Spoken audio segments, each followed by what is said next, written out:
หลายจุตนจุองค์เจริญสุขเจริญธรรมบรรดาท่าน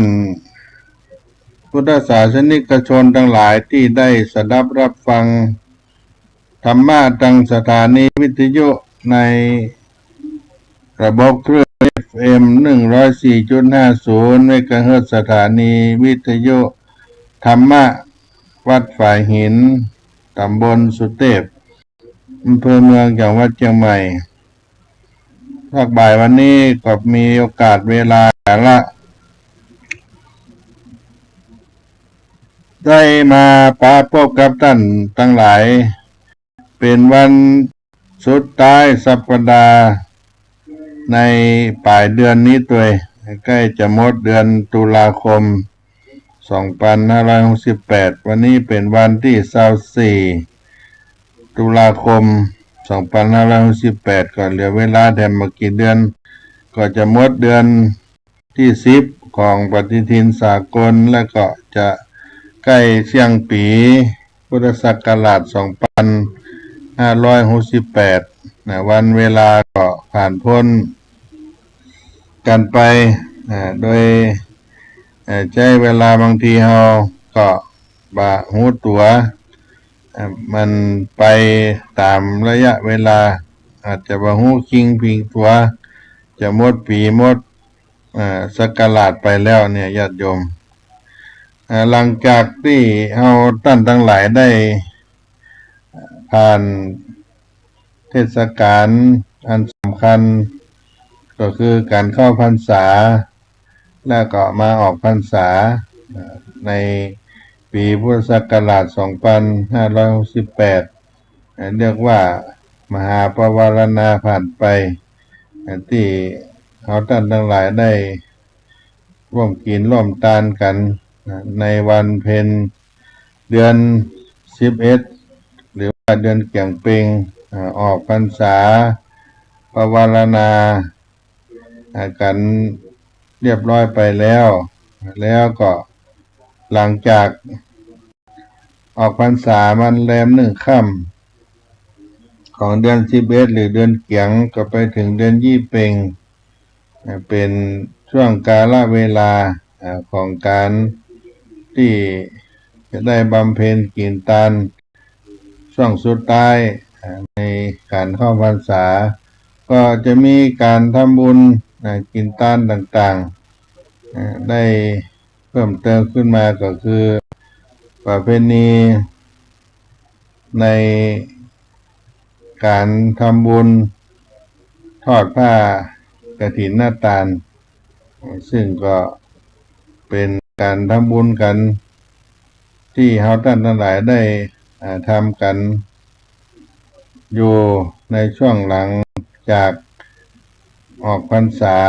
แล้ว1 เดือนนี้ก็เป็นกำหนดขอบเขตของกฐินนาฏานที่หลังจากออกพรรษาโดยวัดวาอารามต่างๆที่พระมีพระภิกษุสงฆ์ได้อยู่จำพรรษาอยู่ครบถ้วนบริบูรณ์แล้วก็บ่ต่ำกว่า5 รูปที่จะสามารถรับอานิสงส์กฐินนาฏานตามการเวลาตามพระวินัยกำหนดการไว้ตั้งแต่แรม1 ค่ำเดือน11ถึงขึ้น15 ค่ำเดือน12ผู้มีจิตศรัทธาที่ปรารถนาจะได้ต่อผ้ากฐินนาฏานช่วงระหว่างเวลานี้ก็จะไปติดต่อในวัดวาอารามต่างๆเป็นจิตศรัทธายิ่งใหญ่หลังออกพรรษามาซึ่งก็จะเป็นบุญที่ได้ทำการกินกันทานกันในช่วงหลังออกพรรษามานั้นเพราะฉะนั้นที่ทุกท่านได้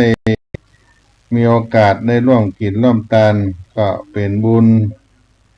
อันยิ่งใหญ่ไพศาลประการหนึ่งซึ่งในหลังจากที่ออกพรรษาได้ผ่านพ้นไปธรรมะของพระสัมมาสัมพุทธเจ้าเป็นธรรมอันสงบ ประณีตละเอียดลึกซึ้งจะคิดคนโดนเดากันเองบ่ได้จะรู้ได้เฉพาะผู้ที่ได้ลงมือปฏิบัติเท่านั้นเพราะเป็นของเฉพาะตนซึ่งพระพุทธองค์ทรงเป็นเพียงผู้ชี้แนะหนทางดังที่ได้ตรัสไว้ว่าอัคขาตโรตถาคตาพระตถาคตเป็นเพียงผู้ชี้บอกหนทางให้ส่วนเธอต้องลงมือปฏิบัติกันเองถ้าหากเขาตั้งใจปฏิบัติกัน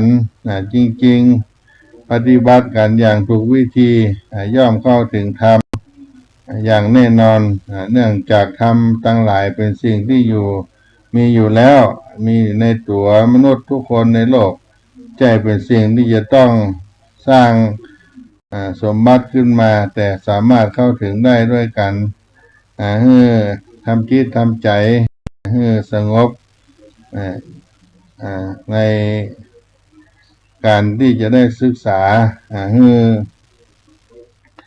ได้แจ้งสว่างไสวมีคาถาที่สรรเสริญพระบรมศาสดาในกัตลาสูตรว่าพระจันทร์พระอาทิตย์ซึ่งปราศจากมลทินย่อมแจ่มกระจ่างในท้องฟ้าซึ่งปราศจากเมฆฝนฉันใดข้าแต่พระองค์ผู้มีพระรัศมีส่านออกแต่พระสรีระกายเป็นมหามุนีพระองค์ย่อมรุ่งเรืองร่วงสรรพสัตว์โลกด้วยพระยศฉันนั้นพระผู้มีพระภาคเจ้าของเฮาสั่งสมบุญบารมีมานับพบชาติไม่ครบถ้วนอย่างน้อยก็4 อสงไขยแสนมหากัปทำให้เป็นผู้สมบูรณ์พร้อมโดยทุกด้านว่ามีไผที่จะมาเทียบพระองค์ได้ถึงคราวที่จะทรงแสดงปาฏิหาริย์นอกจากปุถุชนคนธรรมดาทั่วไปจะเกิดความศรัทธาเลื่อมใสอย่างล้นแล้วแม้พระอริยสาวกทรงอภิญญาเมื่อได้เห็นพุทธานุภาพทุกท่านต่างอัศจรรย์ใจในความเป็นอจินไตยของพระพุทธเจ้ากระทั่งเรานักบวชนอกศาสนาหรือมหาชนที่ยังมีมิจฉาทิฏฐิพากันเริ่มใสศรัทธาถึงขนาดหันมานับถือพุทธศาสนากันมากมายนับบ่ถ้วนในขณะที่พระบรมศาสดาองค์แสดงปาฏิหาริย์อยู่นั้นได้ทรงลำพึงว่าพุทธเจ้าในอดีตหลังจากที่แสดงปาฏิหาริย์แล้วจะเสด็จไปจำพรรษาณสถานที่ใดท่านทรงรู้ว่าควรจำพรรษาอยู่บนสวรรค์ชั้นดาวดึงส์เพื่อแสดงอภิธรรมโปรดพุทธมารดาพระองค์ก็ยกพระบาทขวาขึ้นเหยียบยอดภูเขากันทรแล้วยกพระบาทซ้ายเหยียบเขาพระสิเนรุก้าวย่างพระบาทไปเช่นเดียวกับคนทั่วไปขณะที่พระองค์ทรงยกพระบาทขึ้นนั่นภูเขาก็โน้มมารองรับพระบาททันทีเมื่อทรงดำเนินผ่านไปภูเขาก็กลับมาตั้งอยู่ที่เดิมเหมือนมันมีอย่างเกิดขึ้นที่ก็เป็นเรื่องอจินไตยของพระพุทธเจ้าพระอินทร์ทอดพระเห็นทอดพระเนตรหันพระพุทธองค์เสด็จมาก็ปิติสมนัสที่พระบรมศาสดาจะทรงจำพรรษาในดาวดึงส์ซึ่งก็เป็นนับบุญนาบอันประเสริฐของเราทวยเทพยิ่งนักเราชาวสวรรค์ทั้งหมดก็ได้ถวายการต้อนรับด้วยความปลื้มปิติเป็นอย่างยิ่งพระบรมศาสดาเสด็จจำพรรษาบนปันดุกัมพระศิลาอาสน์ซึ่งยาวถึง60 โยชน์กว้าง50 โยชน์หนา16 โยชน์และประทับอยู่ใต้ต้นปาริชัตมีเหล่าเทพพยดาเหล่าเทพพดาจากสวรรค์ทุกชั้นฟ้ามารวมประชุมกันหนึ่งแน่นเต็มไปหมดเพื่อจะรับฟังพระธรรมเทวดาที่มีรัศมีสว่างไสว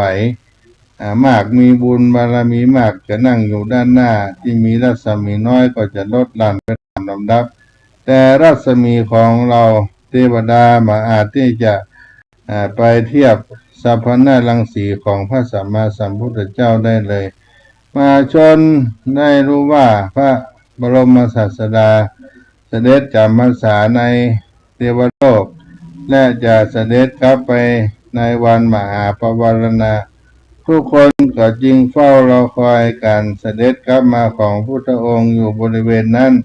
ซึ่งก็เป็นเรื่องที่น่าอัศจรรย์มากเป็นอย่างมากเพราะสถานที่แห่งนั้นแม้จะเป็นที่โล่งเป็นที่โล่งๆว่างๆมันมีเครื่องมุงกันแดดกันฝนแต่ครับมีบรรยากาศที่เย็นสบายเหมาะแก่การประพฤติปฏิบัติธรรมเพราะว่าคนจะมากันมากมายเพียงใดก็มีอุดมสมบูรณ์ไปด้วยท่านข้าวป่าอาหารต่างๆนานาเพราะได้ท่านจุลอนาถบิณฑกะเป็นต้นบุญจัดอาหารมาเลี้ยงทุกคนบ่ขาดตกบกพร่องตลอดทั้ง3 เดือนส่วนพระโมคคัลลานะได้ขึ้นไปบนสวรรค์ชั้นดาวดึงส์เพื่อน้อมนำพระธรรมเทศนาที่พระพุทธเจ้าทรงแสดงบนสวรรค์มาแสดงให้มหาชนฟังอีกครั้งเมื่อพระบรมศาสดาประทับในท่ามกลางหมู่เทวดาทวยเทพทรงเริ่มแสดงอภิธรรมปิฎกะในกุศลธรรมากุศลธรรมาอัพยากตาธรรมาแสดงเรื่อยๆไปตลอด3 เดือน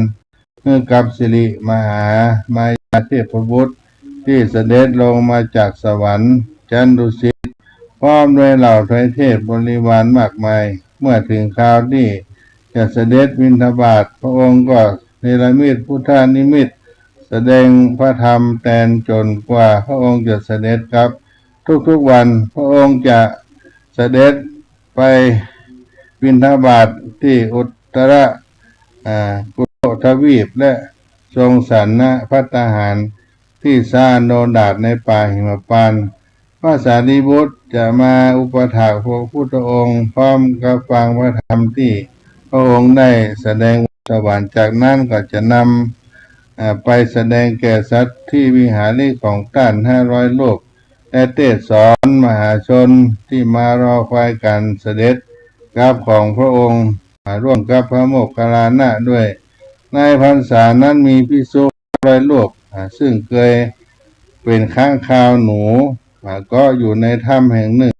ในสมัยพระกัสสปะสัมมาสัมพุทธเจ้า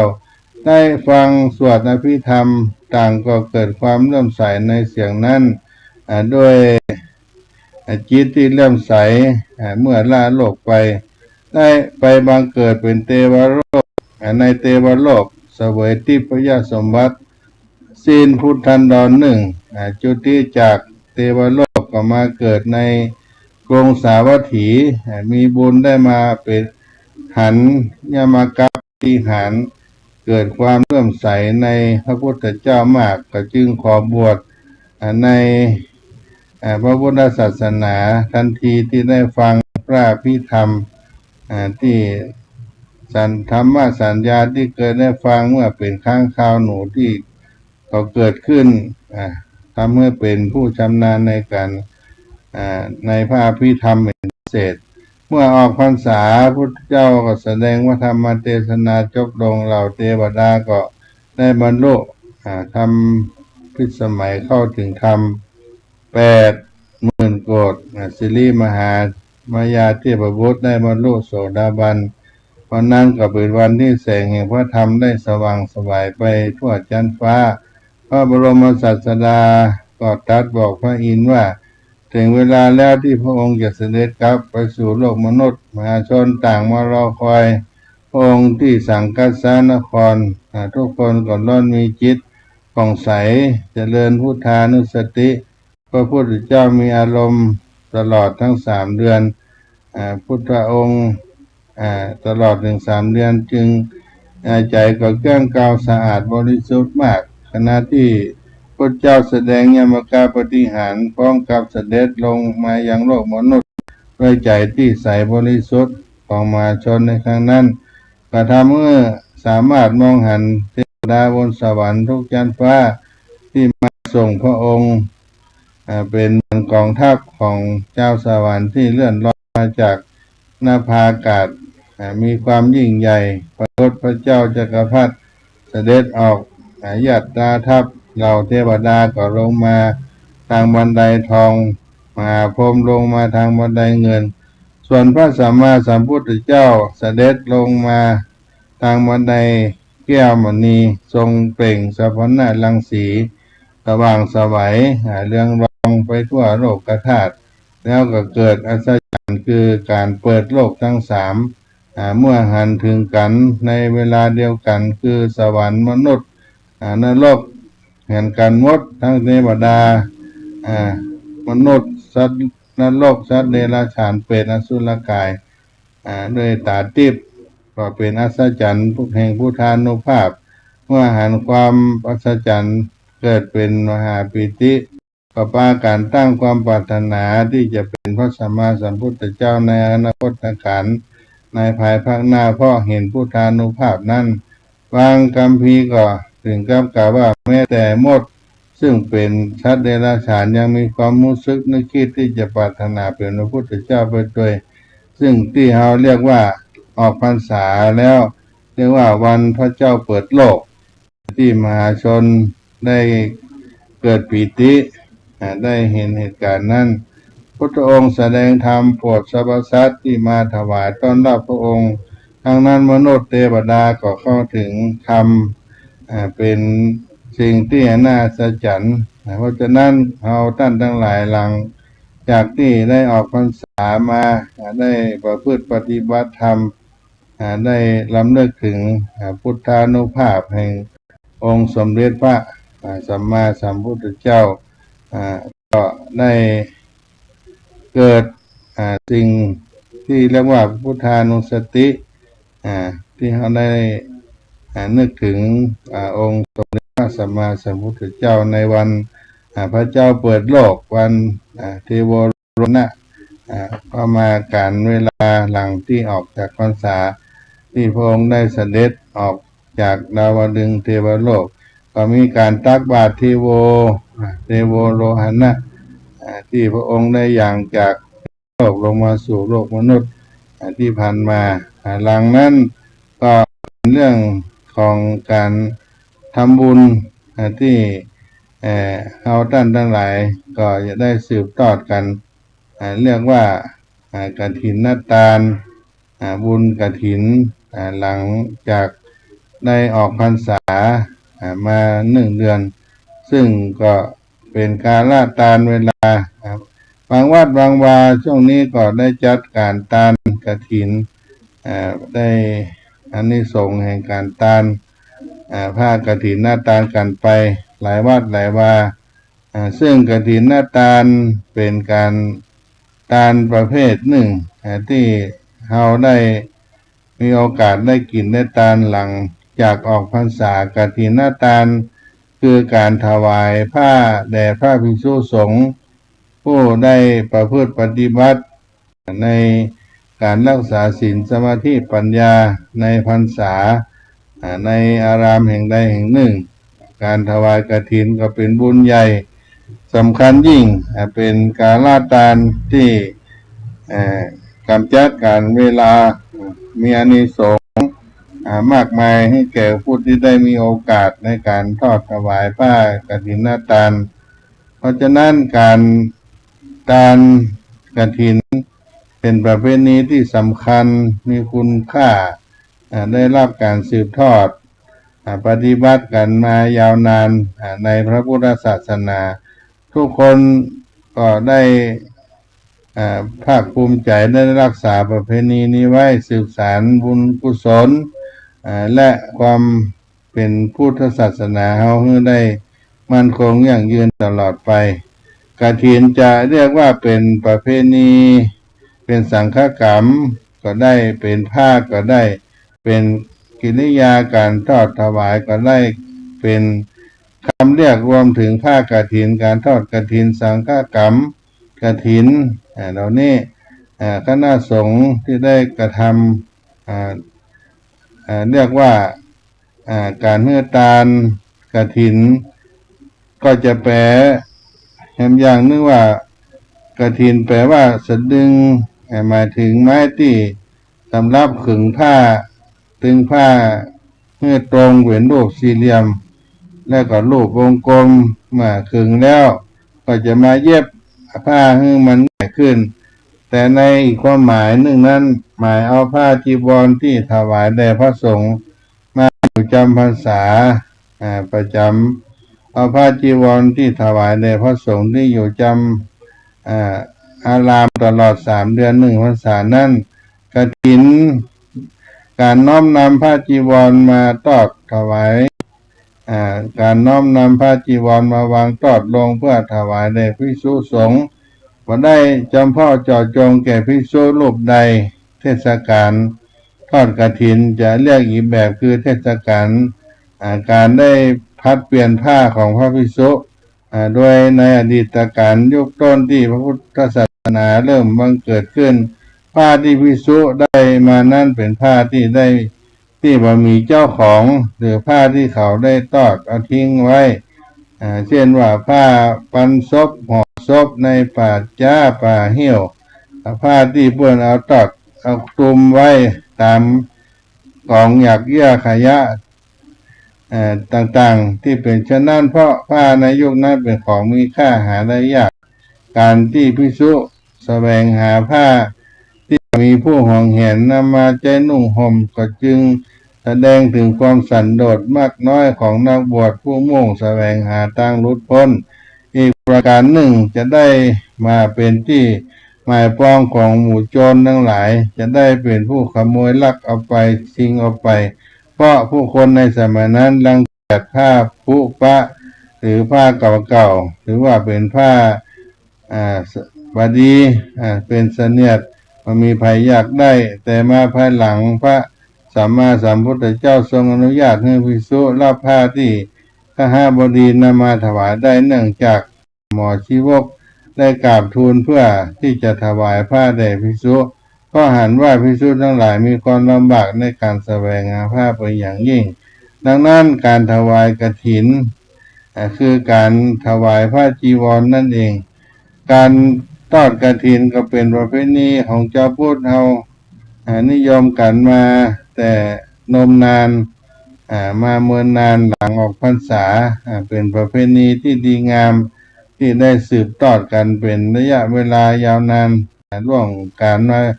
2,500 กว่าปีการกำเนิดเกิดขึ้นเมื่อครั้งภิกษุชาววังป่าไถราชออกเดินทางไกลเพื่อไปเข้าเฝ้าพระสัมมาสัมพุทธเจ้าที่พระเชตวันพระภิกษุเหล่านั้นมีจีวรที่เปื้อนเปียกจุ่มเปื่อยขาดด้วยความเก่าพระบรมศาสดาก็ทรงมีพุทธานุญาตให้ภิกษุอยู่จำพรรษารับผ้ากฐินได้หลังออกพรรษาเพื่อนำมาพัดเปลี่ยน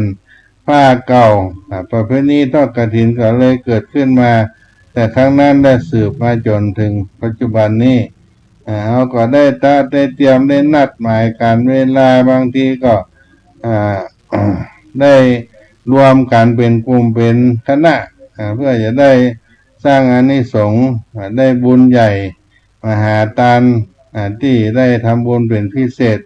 แห่งการเวลาละทานที่ทำได้ยากกว่าบุญอื่นๆด้วยสาเหตุหลายประการ1. กำจัดด้วยการเวลาคือต้องถวายภายใน1 เดือนนับแต่ออกพรรษา 2. จำกัดชนิดทานคือถวายสังฆทานจะถวายเจาะจงภิกษุรูปใดรูปหนึ่งเหมือนทานอย่างอื่นบ่ได้ 3. จำกัดคราวคือแต่ละวัดรับกฐินได้เพียงปีละ1 ครั้ง 4. จำกัดผู้รับก็ต้องอยู่จำพรรษา3 เดือนแล้วก็5 รูปขึ้นไป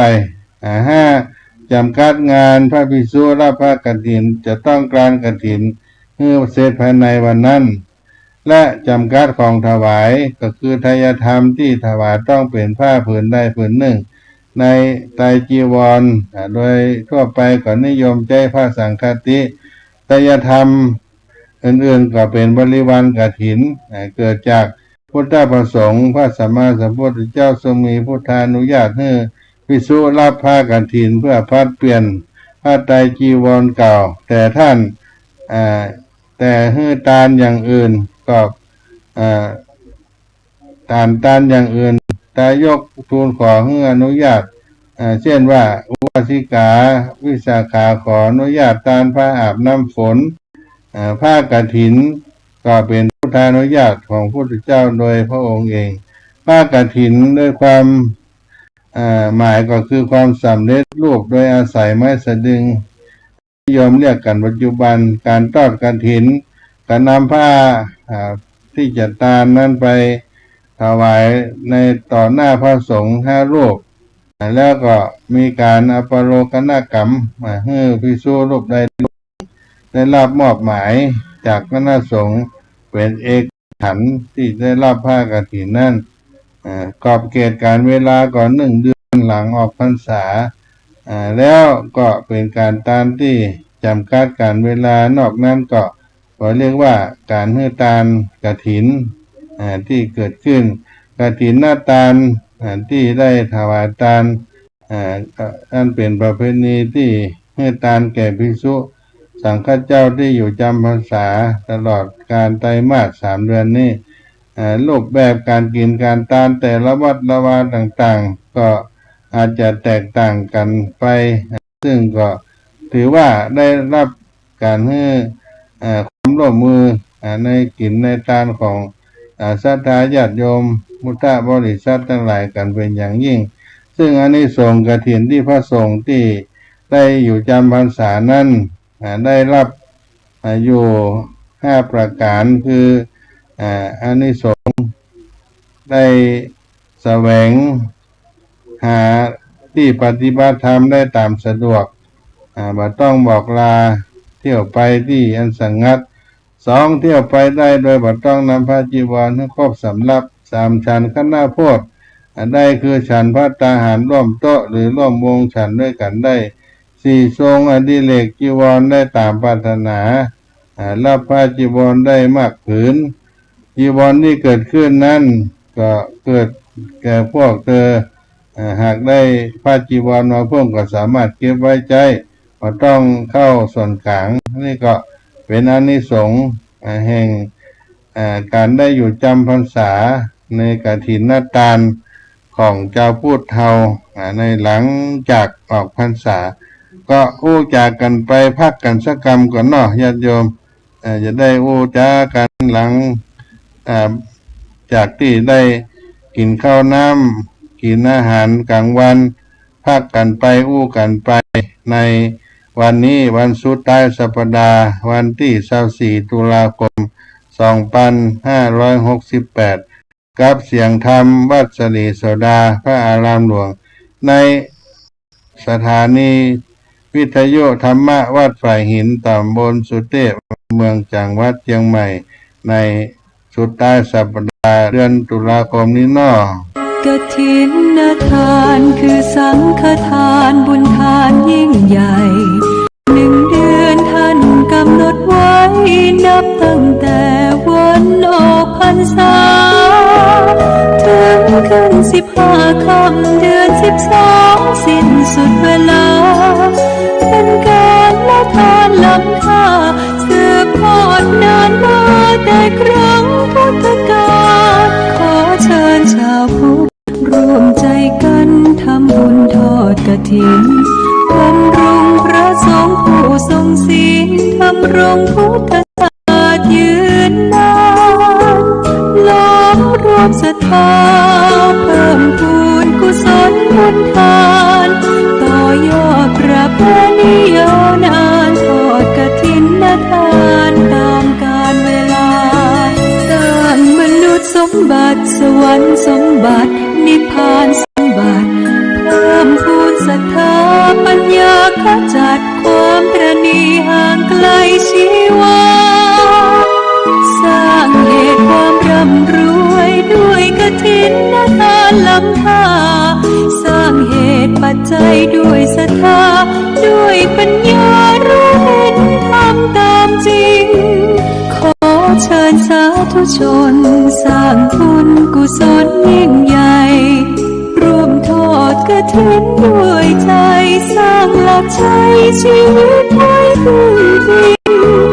ผ่านศีลภาวนาทำให้ครบถ้วนเกิดสุขแท้จริงเพิ่มบุญกุศลสิ่งบุญทอดกฐินทาน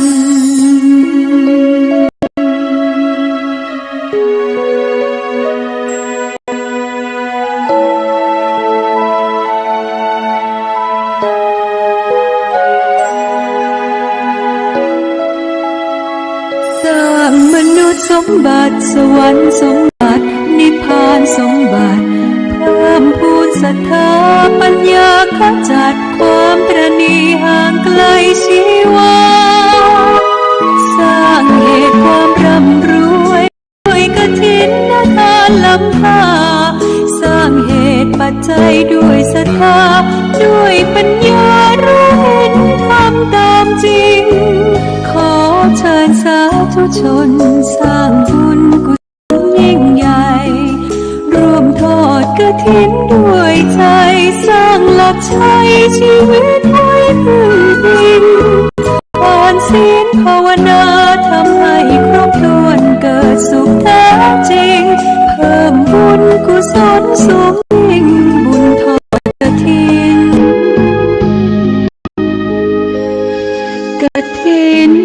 ทาน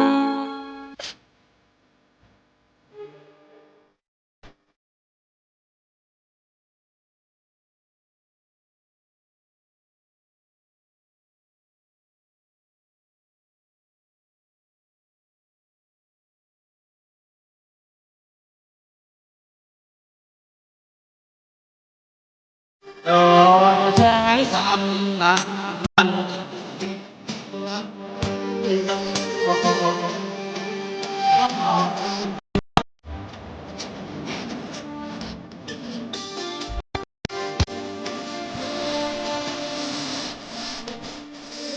ยังดังกันตอนทำ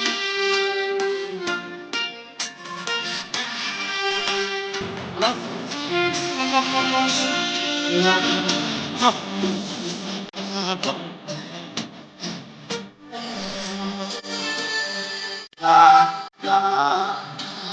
ใจให้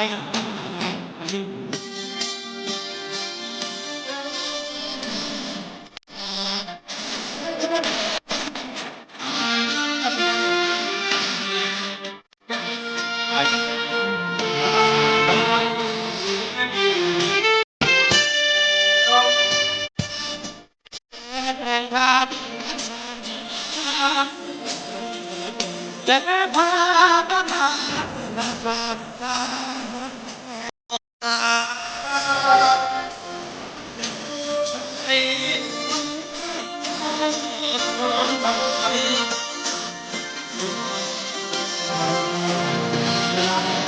ทำ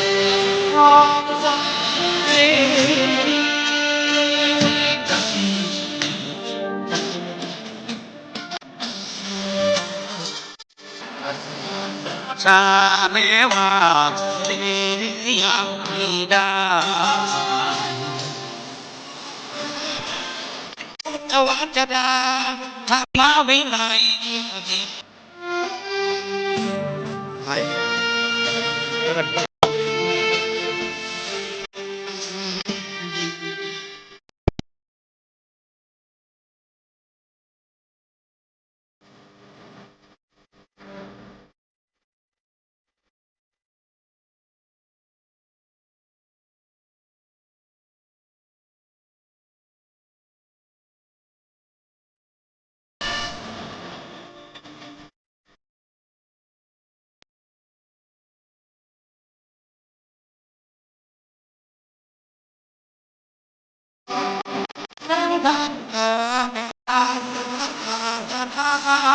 ปฏิบัตินะ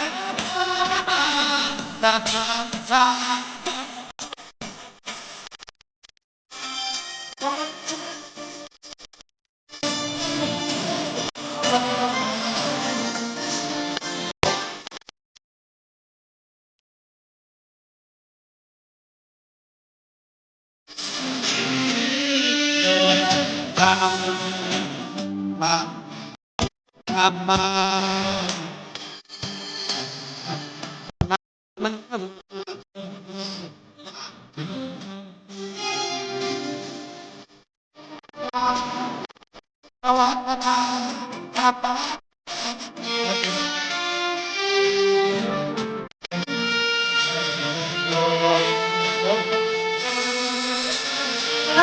ทาง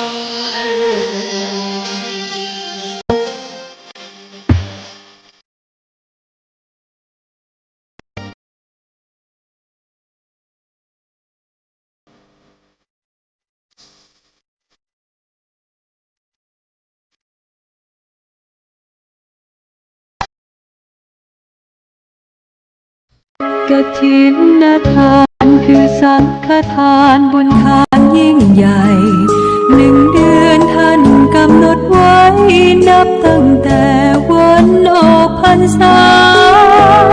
ถึงขึ้น15 ค่ำเดือน 12สิ้นสุดเวลาเป็นการละทานล้ำค่าสืบทอดนานมาแต่ครั้งพุทธกาลขอเชิญชาวพุทธร่วมใจกันทำบุญทอดกฐินบำรุงพระสงฆ์ผู้ทรงศีลทำรงพุทธศาสตร์ยืนนานล้อมรวมศรัทธาเพิ่มพูนกุศลบุญทานต่อยอดประเพณียาวนานทอดกฐินทานตามกาลเวลาสร้างมนุษย์สมบัติสวรรค์สมบัตินิพพานสมบัติเพิ่มพูนศรัทธาปัญญาขจัดความตระหนี่ห่างไกลชีวาสร้างเหตุความร่ำรวยด้วยกฐินทานล้ำค่าสร้างเหตุปัจจัยด้วยศรัทธาด้วยปัญญารู้เห็นทำตามจริงขอเชิญสาธุชนสร้างบุญกุศลยิ่งใหญ่ร่วมทอดกฐินด้วยใจสร้างหลักใจชีวิตให้พึ่งพิงทานศีลภาวนาทำให้ครบถ้วนเกิดสุขแท้จริงเพิ่มบุญกุศลสูงยิ่งบุญทอดกฐินทาน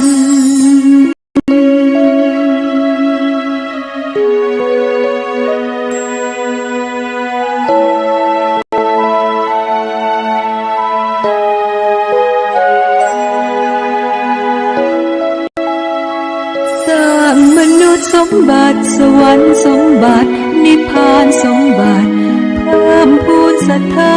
ปัญญาขจัดความตระหนี่ห่างไกลชีวาสร้างเหตุความร่ำรวยด้วยกฐินทานล้ำค่าสร้างเหตุปัจจัยด้วยศรัทธา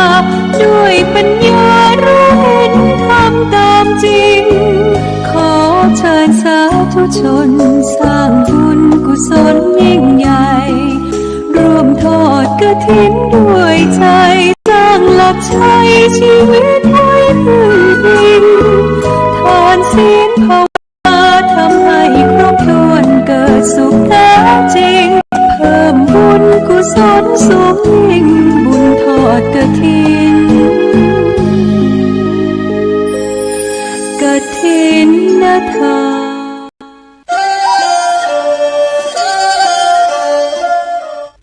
ก็ได้มาปะกันแห่งช่วงที่สองของรายการเสียงธรรมวัดสลีโสดาพระอารามหลวงจังหวัดเชียงใหม่เรื่องบุญในการเนื้อตาลหลังออกพรรษาก็คือกฐินทานอานิสงส์ที่ทายกทายิกาเจ้าภาพผู้ถวายกฐินจะได้รับนั่นก็เป็นอานิสงส์ได้ทำบุญถวายทานแห่งกฐินทานหนึ่งที่ชอบใจของคนทั้งหลายสองเป็นที่คบหาสมาคมของคนดีมีคนรักใคร่ กียรติยศชื่อเสียงก็มีขึ้นและมีความแก้วกล้าอาถรรพ์ในการทำความดีสุคติเป็นที่สุดเมื่อเสี่ยงลมหายใจไปแล้วก็เกิดในสุคติโลกสวรรค์ถึงที่สุดแห่งการทำบุญแล้วญาติโยมทั้งหลายที่ได้ร่วมกินร่วมทานนั้นก็ได้มีอานิสงส์แผ่ผายยายบุญบอกบุญกุศลให้กับญาติพี่น้องผู้ที่ได้มีโอกาสร่วมกันสำหรับวัดสลีโสดาพระอารามหลวงจังหวัดเชียงใหม่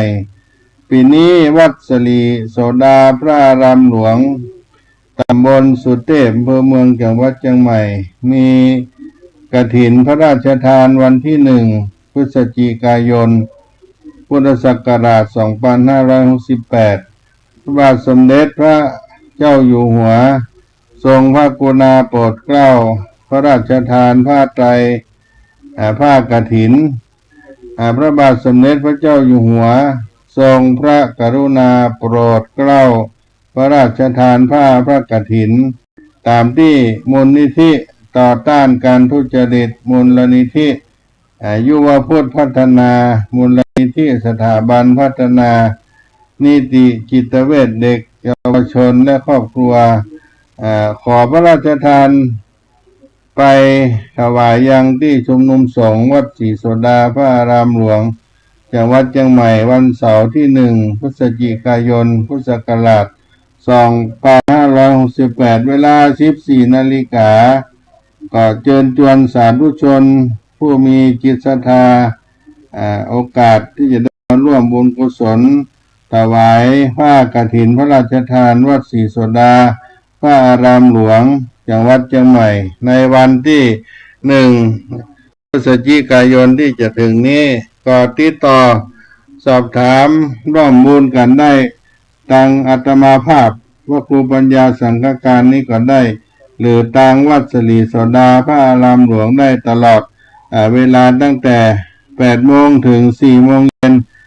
ในช่วงกลางวันมาที่วัดสลีโสดาร่วมบุญกุศลกฐินพระราชทานวัดสลีโสดาพระอารามหลวงเพราะฉะนั้นก็ขอบอกบุญครับพี่น้องท่านผู้ฟังทั้งหลายมีโอกาสขอเชิญชวนขอเชิญชวนพุทธศาสนิกชนทั้งหลายร่วมทำบุญกฐินพระราชทาน1 พฤศจิกายนพุทธศักราช 2568 วัดศรีโสดาพระอารามหลวงจังหวัดเชียงใหม่เวลา 14 นาฬิกาในวันเสาร์ที่1 พฤศจิกายน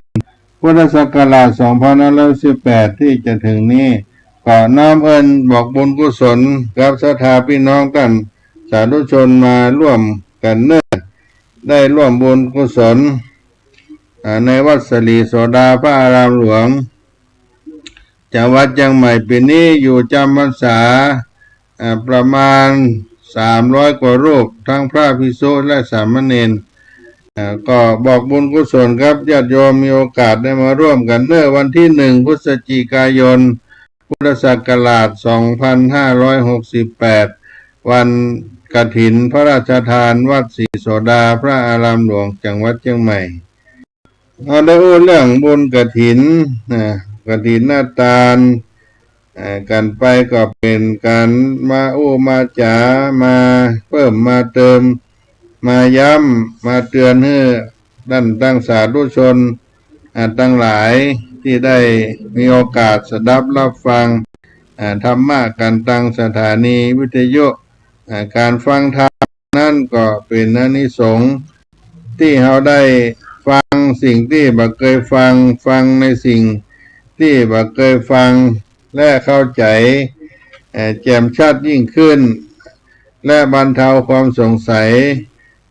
หันความถูกต้องทำความหันให้ถูกต้องและจิตของผู้ฟังก็ย่อมผ่องใสได้มีโอกาส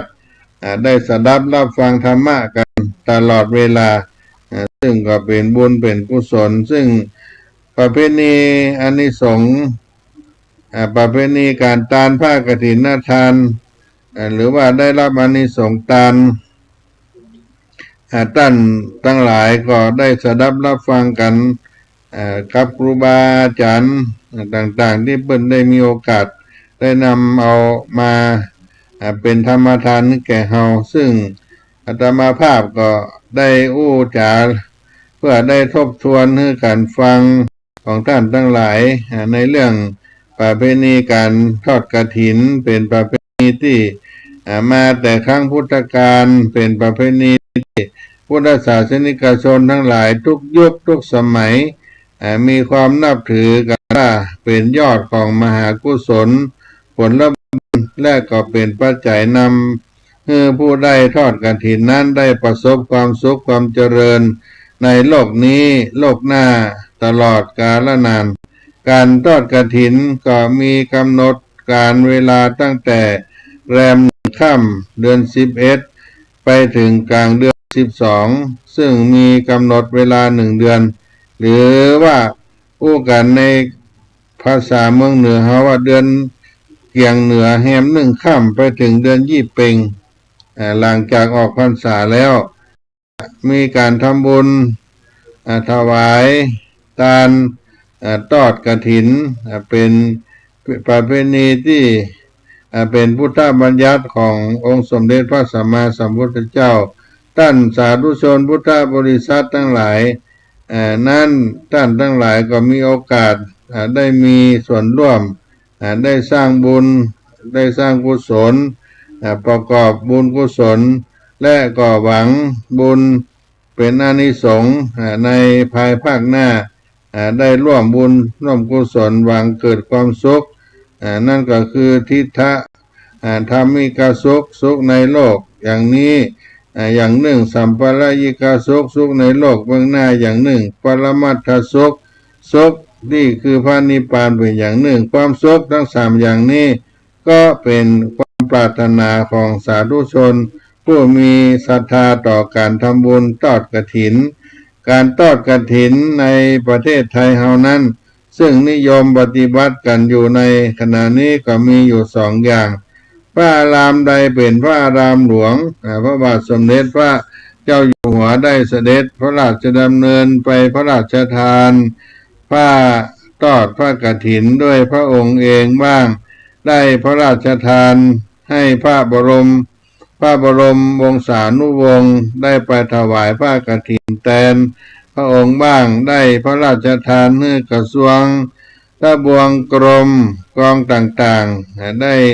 ไปทอดบ้างซึ่งเรียกว่ากฐินพระราชทานหรือกฐินหลวงถ้าเป็นวัดราชชาวบ้านก็จัดกันทอดถวายกันเองหรือบางทีก็ร่วมกันทอดเรียกว่ากฐินสามัคคีและก่อนที่จะทอดกฐินนั้นก็ได้ปิดป้ายไว้ที่หน้าวัดติดป้ายเอาไว้เพื่อแจ้งการทำบุญการจองกฐินประกาศการทำบุญไว้ตั้งแต่ในช่วงเข้าพรรษามาเพื่อผู้ที่สัญจรผ่านไปมาก็จะได้ได้พบได้หันจะได้เข้าร่วมทำบุญอำนาจของบุญกุศลที่ได้ถวายผ้ากฐินนี้ก็เป็นบุญกุศล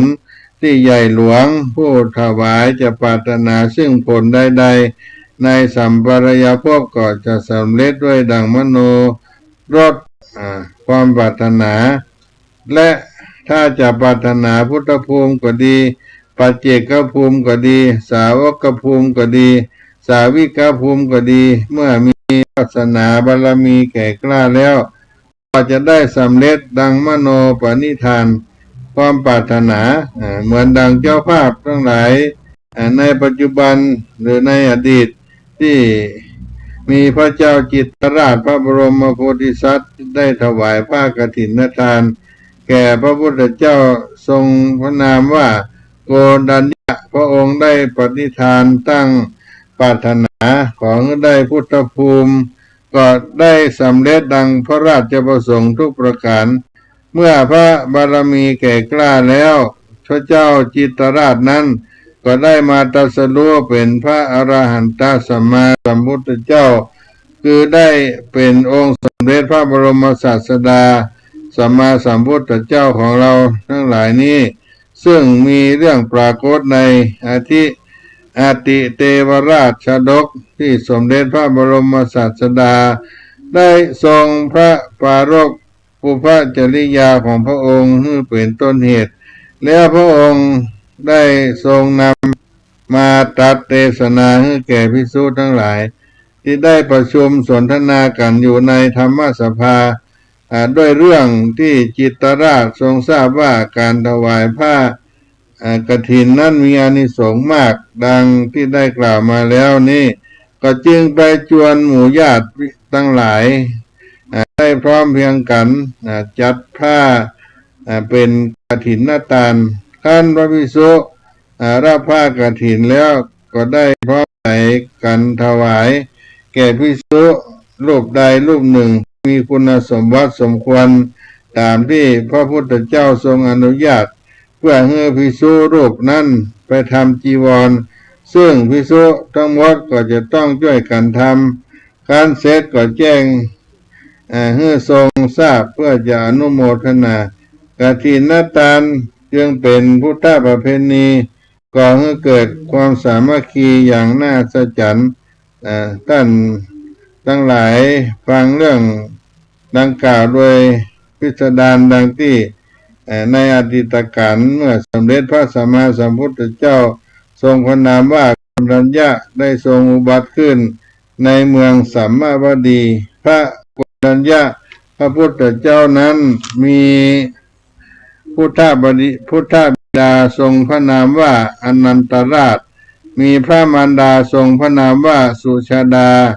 มีพระมเหสีทรงพระนามว่าสุบิน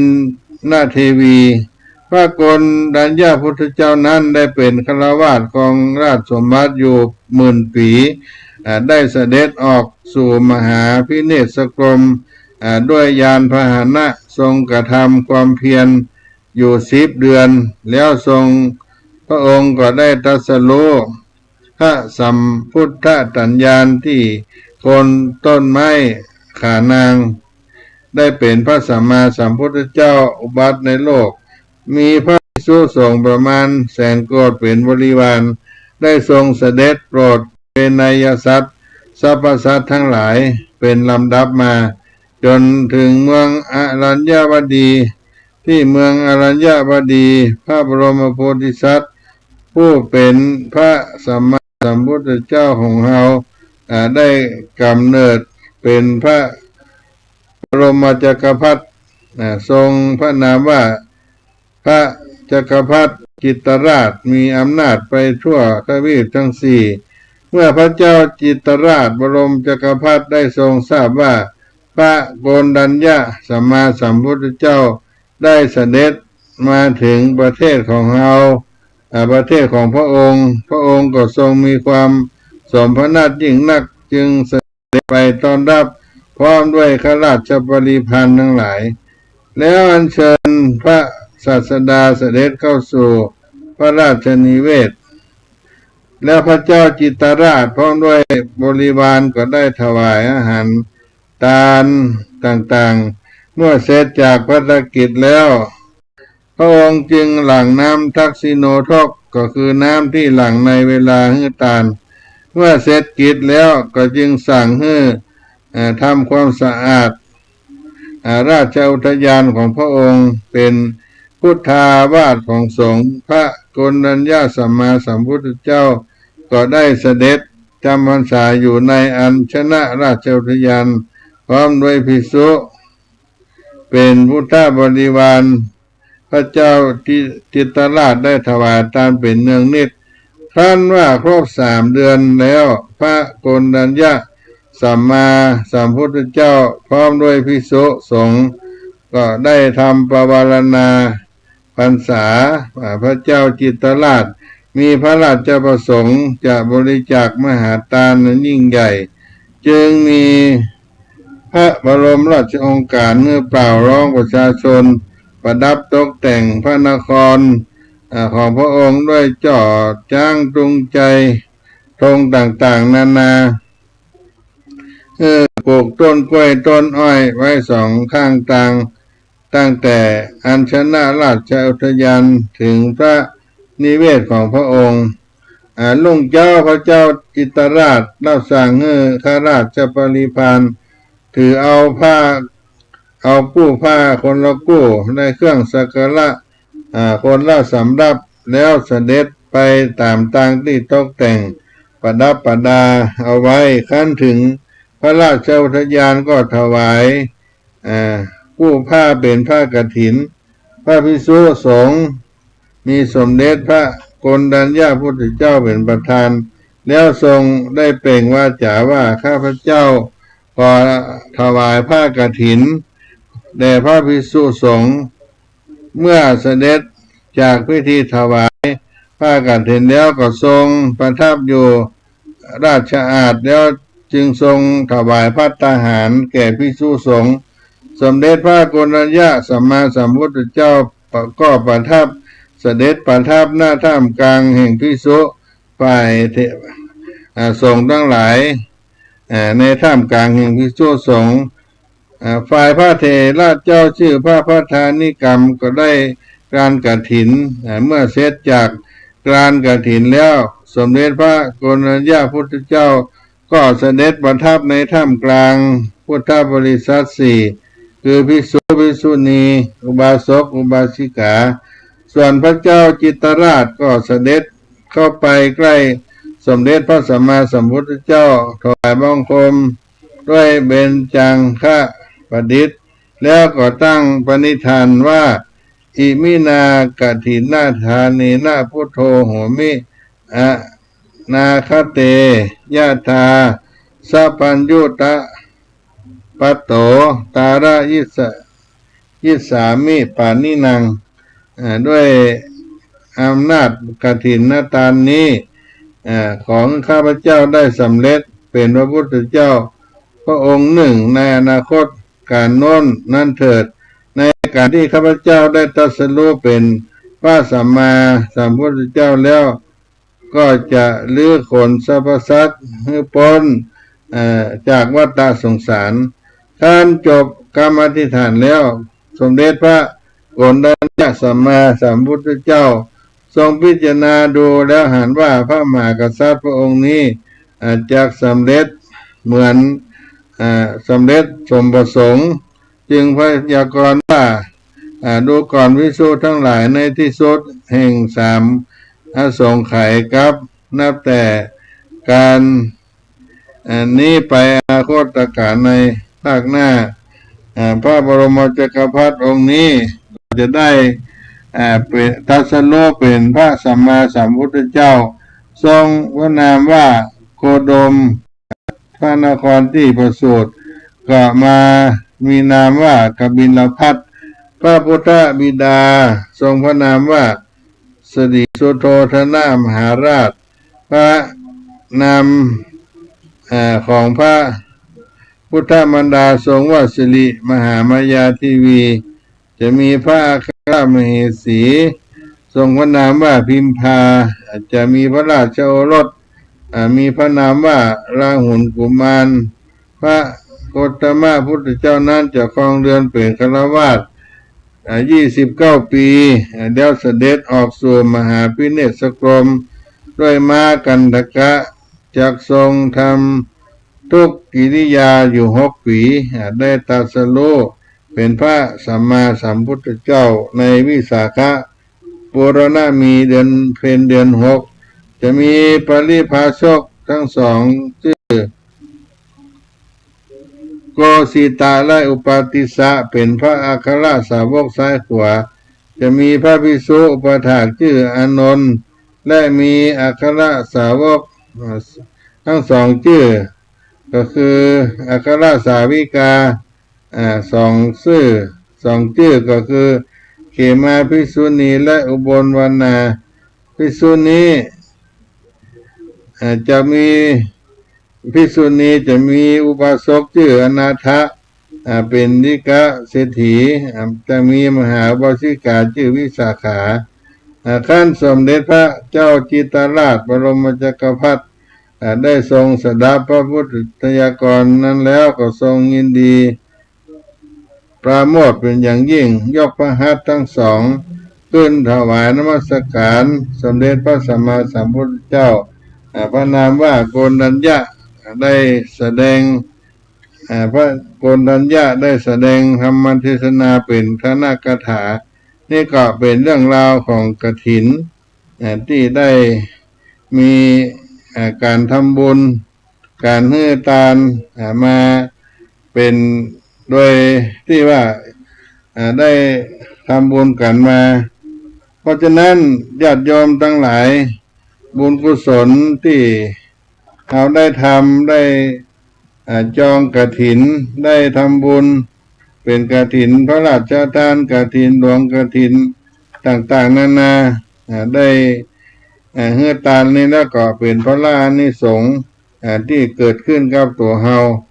ที่จะได้มีโอกาสตามที่ได้กล่าวเรื่องราวอย่างต่างๆนานาไว้ให้ญาติโยมได้สดับรับฟัง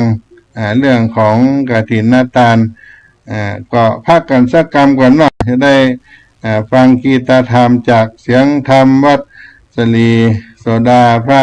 อารามหลวงจากวัดเชียงใหม่นอก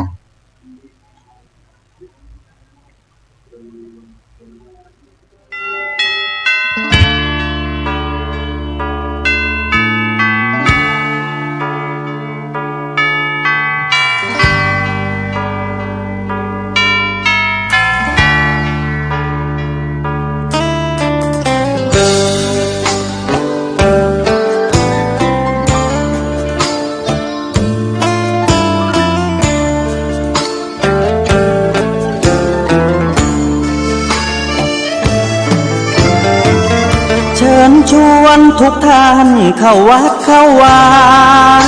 ฟังธรรมะจากหลวงตาเสริมชีวาให้สุขสดใสยึดมั่นหลักธรรม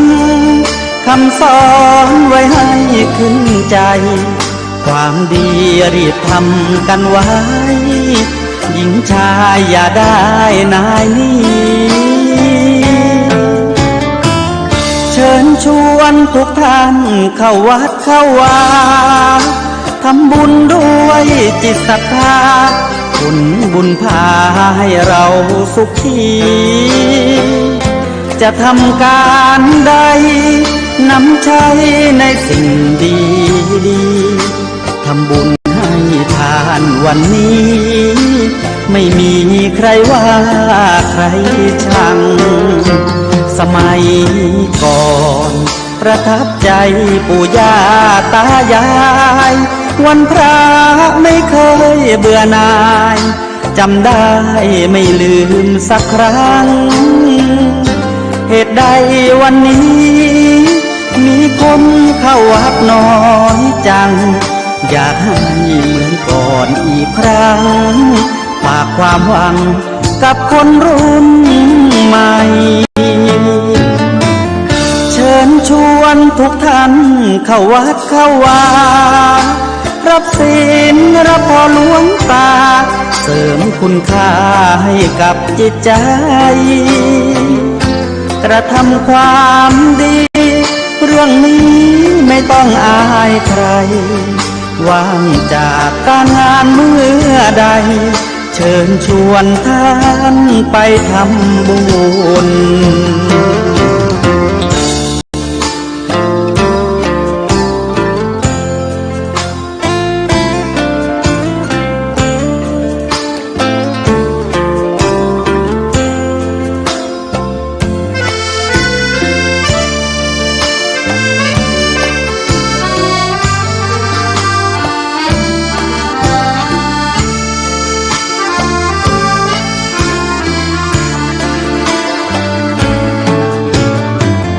เชิญชวนทุกท่านเข้าวัดเข้าวารับศีลรับพรหลวงตาเสริมคุณค่าให้กับจิตใจกระทำความดีเรื่องนี้ไม่ต้องอายใครว่างจากการงานเมื่อใดเชิญชวนท่านไปทำบุญกระทำความดีเรื่องนี้ไม่ต้องอายใครฝ ฝากเพลงเชิญชวนหญิงชายอย่าอายเรื่องการทำบุญ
ใคร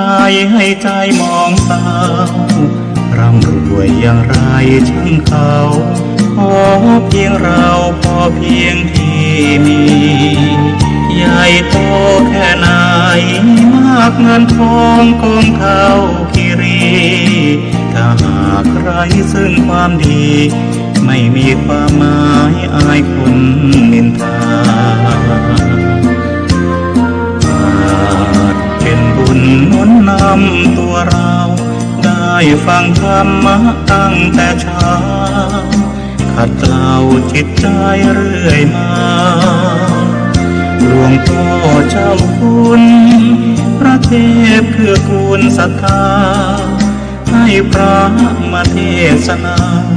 ช่วยตอบปัญหาที่ค้างคาใจและคงโชคดีที่พระให้พรเชิญร่วมธรรมะสัญจรได้พักผ่อนแดนธรรมรำไปสร้างบุญกุศลถวายทานกันตามปัจจัยอิ่มบุญเพิ่มทุนเราให้หน้าตาแจ่มใสจิตใจงดงาม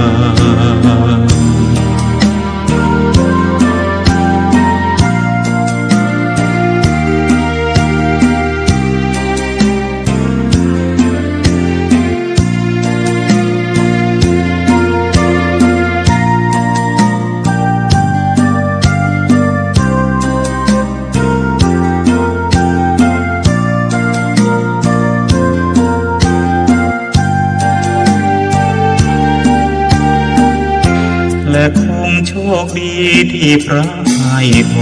รเชิญร่วมธรรมะสัญจรได้พักผ่อนแดนธรรมรำไป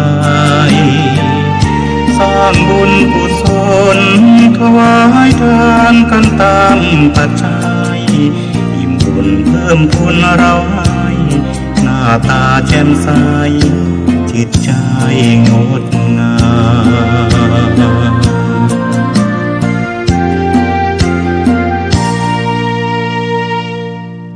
ก็มาปะพบกัน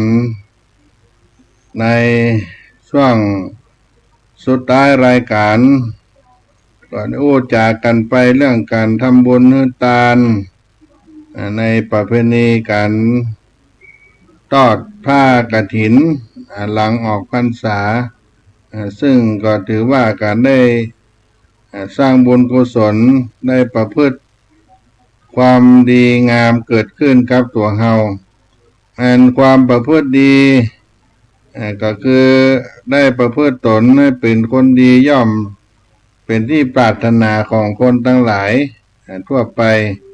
แต่ว่าความดีนั้นก็เป็นเรื่องที่ทำได้ยากญาติโยมสำหรับคนที่ประสนใจในเรื่องการทำสิ่งนี้ไปทำสิ่งชั่วต่างๆนานาคนที่จะทำดีได้ก็ต้องเป็นคนที่ใฝ่บุญใฝ่กุศลรู้สึกที่จะได้สร้างสิ่งที่ให้เป็นบุญกุศลกับตัวเฮาและก็สุขจะได้เกิดขึ้นพ ราะมีความดีแนะนำมาให้คนที่ทำชั่วก็นำความทุกข์มาให้คนมีปัญญาก็จึงเว้นความประพฤติชั่วทำความดีประพฤติตัวเป็นคนดีโดยตั้งคิดตั้งใจทำที่แท้จริงบุคคลในโลกนี้ย่อมมีธรรมะที่จะพึงปฏิบัติกันอยู่ครบบริบูรณ์แล้วและธรรมมันเป็นข้อแห่งความปฏิบัติก็เตรียมพร้อมที่จะให้บุคคลผู้ประพฤติปฏิบัติได้ประสบผลที่พึงประสงค์ธรรมะนั้นย่อมต่างกันโดยภูมิประเทศและความนิยมของประชาชนแม้จะต่างกันด้วยประการใดๆก็ตามก็ยังมีความหมายเพื่อให้ผู้ประพฤติปฏิบัติได้นามว่ากัลยาณชนทั้งสิ้นในพระพุทธศาสนาองค์สมเด็จพระสัมมาสัมพุทธเจ้าพระบรมศาสดาพระองค์ทรง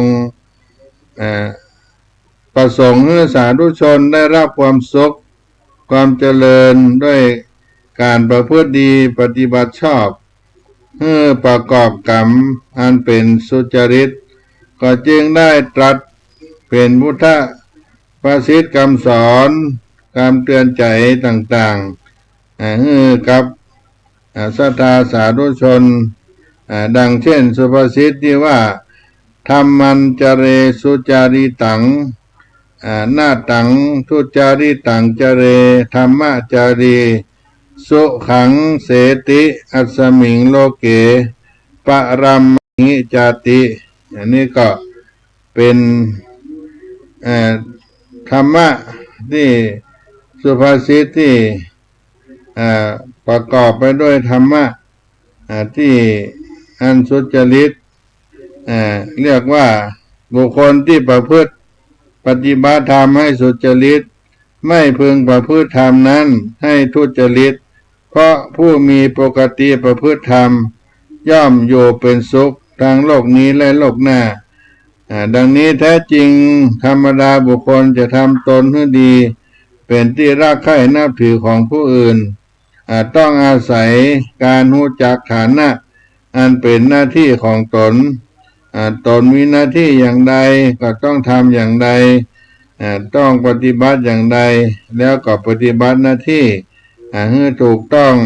ด้วยความสุจริตใจมีเมตตาเมตตาจิตเป็นเหตุอนุเคราะห์มีหน้าที่เกี่ยวข้องกันอย่างไรก็ปฏิบัติหน้าที่นั้นความเต็มใจตามหลักธรรมปฏิบัติหน้าที่ด้วยความเต็มอกเต็มใจตามหลักธรรมที่โบราณบัณฑิตได้วางไว้สำหรับผู้มีหน้าที่เกี่ยวข้องกันมีพ่อแม่พึงปฏิบัติต่อลูกอยู่ได้5สถาน1ห้ามให้ลูกทำชั่วแนะนำลูกให้ได้อยู่ในความดี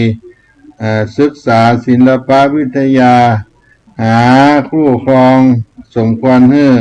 มอบทรัพย์ในเวลาสมควรที่จะให้ได้เมื่อพ่อแม่ได้ปฏิบัติต่อบุตรธิดาในธรรมทั้ง5ประการนี้ชื่อว่าปฏิบัติธรรมนั่นเป็นสุจริตคือเหมาะแก่หน้าที่และย่อมให้ลูกได้เกิดความซาบซึ้งขึ้นไปในเมตตาที่คุณนั้นที่มีแก่ตนเองลูกได้รับการปฏิบัติจากพ่อแม่ดังกล่าวสมควรทำตนให้เป็นคนกตัญญูกตเวทีโดยปฏิบัติธรรม5ประการก็คือพ่อแม่ได้เลี้ยงเรามาเราก็เลี้ยงตอบแทนท่าน2ช่วยทำกิจการงานของพ่อแม่สุดกำลังความสามารถ3ดำรงวงศ์สกุลไว้ประพฤติตนให้เกิดความเสียหายแก่สกุล4ประพฤติตนให้สมควรเป็นผู้ได้รับทรัพย์มรดก5เมื่อคราวที่ท่านล่วงลับไปแล้วก็ทำบุญอุทิศให้ท่านลูกผู้ปฏิบัติตามหัวข้อที่กล่าวมานี้ก็ถือว่าได้ทำหน้าที่ของตนเป็นสุจริตธรรม ย่อมเป็นที่ปรารถนาของกัลยาณชนเป็นที่ปรารถนาของกัลยาณชนมีพ่อแม่เป็นต้นเป็นที่สรรเสริญแห่งสาธุชนทั้งหลายที่มีสุภาษิตกล่าวไว้ว่าโอวาทกาลีพาตะโพสีกุละวังสังอาหาปยังสัตโธสีเลนะสัมปันโนปุตโตโหติปะสังสิโยบุตรผู้ทำตามโอวาทบำรุงต้านผู้เลี้ยงมาแล้วดำรงวงศกุลให้มาเสื่อมคลายเป็นคนมีศรัทธาถึงพร้อมด้วยศีลเป็นผู้อันบัณฑิตพึงสรรเสริญคนทั้งหลายจะเป็นคนพลเมืองดีเป็นกำลังของประเทศชาติได้ก็ด้วยการอบรมในความรู้วิทยาการรักจรรยาได้ถูกต้องตามกาลสมัยพ่อแม่ได้ทำหน้าที่ขัดเกลาลูกเป็นเบื้องต้นแล้วแต่ผู้ปกครองก็อาจจะอบรมบุตรธิดาได้ตลอดกาลจึงมีอีกคนกลุ่มหนึ่งรับหน้าที่เป็นผู้อบรมต่อจากพ่อแม่มาคือจำพวกคนจำพวกนี้ได้แก่ครูอาจารย์ผู้ประสิทธิ์ประสาทศิลปะวิทยาแก่กุลบุตรธิดาทั้งหลายท่านเหล่านี้มีหน้าที่รับผิดชอบในการถ่ายทอดความรู้ต่อลูกเพื่อเขาตอนนั้นก็จะได้เป็นคนดีเป็นกำลังของประเทศชาติในอนาคตต้องมีเมตตากรุณาต่ออนุชนเพื่อนร่วมชาติรู้จักหน้าที่ของตนและต้องประพฤติหน้าที่ของตนให้เรียบร้อยดีประกอบด้วยคุณธรรมของครูอาจารย์คุณธรรมมันเป็นหน้าที่ของครูอาจารย์นั้นมี5ประการก็คือแนะนำสั่งสอนเล่าเรียนดีบอกศิลปะวิทยาโดยบัพปิดบางอำพรางบาลำเอียงด้วยประการทั้งปวงยกย่องความดีให้ปรากฏในเพื่อนฝูงทำการป้องกันในทิศทั้งหลายเสียจะไปในที่ใดช่วยอำนวยความสะดวกมากีดการโดยประการใดครูบาอาจารย์ผู้ปฏิบัติคุณธรรมดังกล่าวที่มาครบถ้วนบริบูรณ์ก็จัดได้ว่าประพฤติธรรมเป็นสุจริตย่อมได้รับความยกย่องนับถือจากประชาชนและเป็นที่เคารพนับถือของศิษยานุศิษย์ทั้งหลายแล้วก็บรรดาศิษย์ทั้งหลายผู้มีกัลยาณกิจต่อครูอาจารย์ก็ควรเข้าใจครูอาจารย์ว่าเป็นประหนึ่งผู้นำให้พบความเจริญมุ่งหวังความสำเร็จของศิษย์แต่ถ้าถือว่าเป็นเสมือนลูกจ้างหรือคนเจ้าเรือจ้างเมื่อคิดเช่นนี้แล้วความดูหมิ่นต่อท่านผู้สูงกว่าโดยชาติโดยวัยโดยคุณภาพซึ่งบุคคลที่เยาวชนเป็นบุตรธิดาที่ดีของพ่อแม่และพลเมืองที่ดีของชาติจะพึงกระทำได้ทั้งความเกเรว่ายากสอนยากก็จะเป็นเงาตามตัวเพราะเหตุนั้นบุคคลที่ดูหมิ่นดูแคลนมีอุปการะคุณด้วยอาการใดๆนั้นพึงทำความเข้าใจว่าผู้นั้นเท่ากับพยายามคบเหล็กด้วยฟันหรือพยายามกลืนไฟเพราะการกระทำเช่นนั้นเป็นเหตุให้เกิดความท้อใจในอันจะฝึกสอนเป็นเหตุนำภัยมาสู่ตนเองด้วยเหตุนี้บัณฑิตทั้งหลายมีพระพุทธเจ้าเป็นต้นจึงทรงแนะนำให้ศิษยานุศิษย์รู้จักหน้าที่ของตนอันจะต้องปฏิบัติต่อครูอาจารย์และจะต้องปฏิบัติธรรมให้สุจริตคุณธรรมอันเป็นหน้าที่ของศิษยานุศิษย์นั้นมีปริยายเป็น5ประการ1ลุกขึ้นยืนรับยินดีคอยรับใช้เชื่อฟังโอวาทโดยเคารพอุปถากบำรุงตั้งใจเรียนศิลปะวิทยาโดยเคารพศิษยานุศิษย์ผู้จักรู้คุณธรรมเป็นหน้าที่และปฏิบัติชอบนั้นชื่อว่าประพฤติธรรมนั้นให้เป็นสุจริตย่อมได้รับความยกย่องจากครูอาจารย์วิญญูชนทั้งหลายตามปกติของบุคคลผู้เจริญวัยแล้ว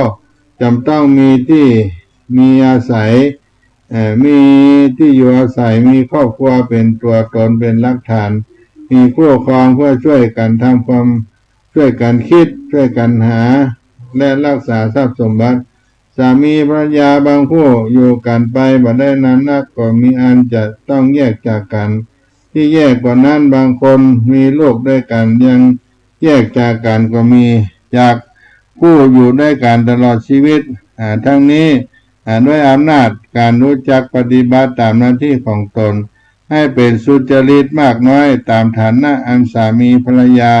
จะพึงปฏิบัติต่อกันเพื่อให้การอยู่ร่วมกันเป็นไปด้วยความสงบเรียบร้อยบ่แตกร้าวกันผู้เป็นสามีต้องปฏิบัติต่อภรรยาด้วยฐานะ5ประการด้วยการยกย่องเป็นภรรยาไม่ดูหมิ่นด้วยไม่ประพฤตินอกใจมอบความเป็นใหญ่ก็มอบความเป็นใหญ่ด้วยให้เครื่องประดับทั้ง5ประการนี้สามีได้ประพฤติปฏิบัติให้เป็นไปในภรรยาของตนโดยเรียบร้อยดีแล้วย่อมได้ชื่อว่าประพฤติธรรมเป็นสุจริตภรรยาที่ดีเมื่อได้รับการปฏิบัติจากสามีด้วยฐานะทั้ง5ประการดังกล่าวมาคุณสมบัติเหล่านี้ชื่อเสียงเกียรติยศวงศ์สกุลเป็นสิ่งจำเป็นต้องสงวนเพื่อป้องกันบังเอิญความก้าวร้าวเกิดขึ้นคุณสตรีผู้เป็นภรรยาควรทราบทำมันเป็นหน้าที่ของตนที่ควรประพฤติปฏิบัติดังนี้จัดการงานดีสงเคราะห์คนข้างเคียงสามัคคีให้เกิดสามัคคีใต้ คุณสตรีผู้เป็นภรรยาควรมีธรรมะที่ควรปฏิบัติก็คือจัดการงานดีสงเคราะห์คนข้างเคียงของสามีดีไม่ประพฤตินอกใจรักษาทรัพย์สมบัติสามีที่หามาได้เป็นคนขยันในกิจการทั้งปวง ภรรยาผู้ประพฤติเรียบร้อยในหน้าที่ของตนดังกล่าวก็ย่อมเป็นที่รักใคร่ของสามีย่อมสมานสามัคคีปรองดองกันได้เป็นอย่างดีได้ชื่อว่าประพฤติธรรมสุจริต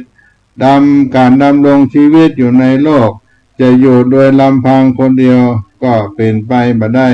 เพราะต้องประกอบกิจการเพื่อประโยชน์ในการครองชีพของตนและบุคคลในครอบครัวจึง